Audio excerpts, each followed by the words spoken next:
Okay, this is Beth G Unit 3, M3 Part 2. So, following on from the storage door being unlocked, then we go on to unlocking the correct cages. We obviously keep the chemicals in the cages, just in case so that they don't spill. People don't knock into them because they might be in there, might be a bit clumsy and knock into the chemicals. This means that they're not going to fall over and cause a hazard throughout the handling of them. So obviously the delivery man delivering the correct equipment, of course, carry the safety, using safety equipment, will carry the chemicals into the cages, which will be unlocked by the duty manager using the keys provided. Obviously, when the delivery man puts the chemicals into the cages, we need to make sure that the label of the chemical is clearly shown. This just so when people, if people need to use them, duty manager needs to use them, they know that they're using the correct equipment for the right stuff. So obviously maybe chlorine, maybe cleaning products. They need to make sure that they're using the right chemical for the right thing.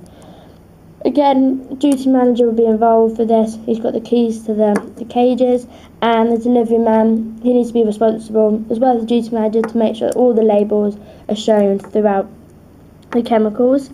Following from this, the duty manager will make sure that everything gets locked up, so you need to make sure that the chemical cages are shut and locked, and make sure that the store cupboard is locked after as well.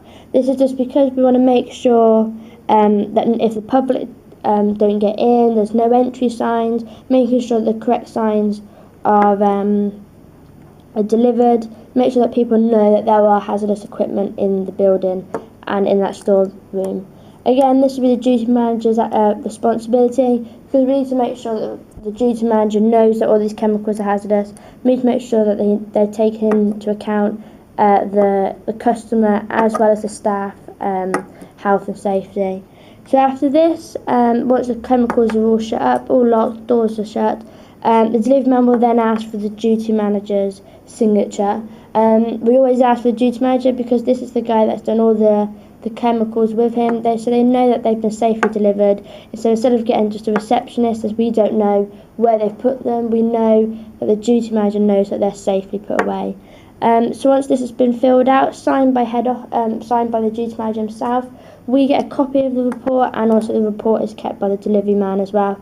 So they know that he's delivered them safely, and obviously head office know that we've got the chemicals as well. So these are both signed by the duty manager. We keep a copy and send them off to head office. So again, this is involved with the duty manager. He makes sure that all the forms are signed.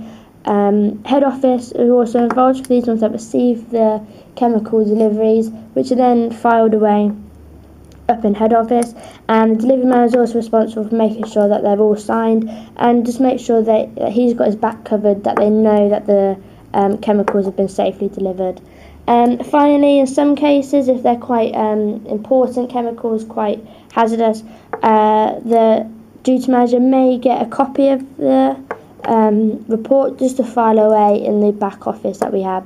So obviously the receptionist's job is to make sure that the report is copied. Not all the time that they're copied, but mainly 90% of the time that they are, just so we know that they're safe, making sure that the report is 100% right. So of course this would be the receptionist's responsibility, just to make sure that everything is copied and filed away.